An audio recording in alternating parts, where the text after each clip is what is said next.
मध्ये भाजप 10, शिवसेना 7 आणि राष्ट्रवादी 8 तर महाविकास आघाडी या ठिकाणी पिछाडीवर पडलेली आहे। सांगलीच्या खानापूरमध्ये शिंदेच्या सेनेच्या सई शिंदे या आघाडीवर आहे।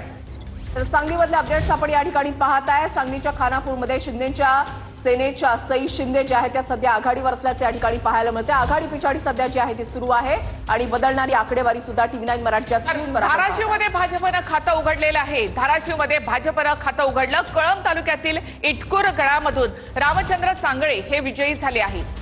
महायुतीमध्येच या ठिकाणी जर आपण पाहिलं तर लढत पाहायला मिळते। इकडे मावळमध्ये जिल्हा परिषदेच्या 5 पैकी 3 जागांवर जर आपण पाहिलं तर राष्ट्रवादी काँग्रेस ही आघाडीवर आहे। मावळमध्ये जिल्हा परिषदेच्या 5 पैकी 3 जागांवर राष्ट्रवादीनं आघाडी घेतलेली आहे।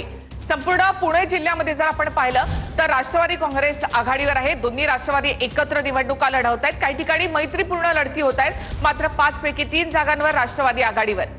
मावळमध्ये जिल्हा परिषदेच्या 2 जागांवर भाजप जी आहे ती सध्या आघाडीवर आहे।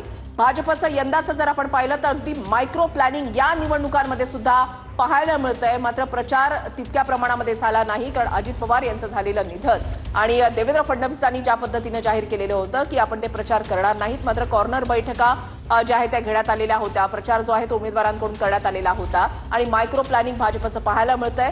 मावळमध्ये जिल्हा परिषदेच्या 5 पैकी 3 जागांवर राष्ट्रवादी काँग्रेस आघाडीवर। पंचायत समितीच्या 31 जागांचे कल आतापर्यंत हाती आले, त्यामध्ये भाजपनं आघाडी घेतली। भाजप 1 नंबरचा पक्ष आहे या ठिकाणी 10 जागा घेऊन।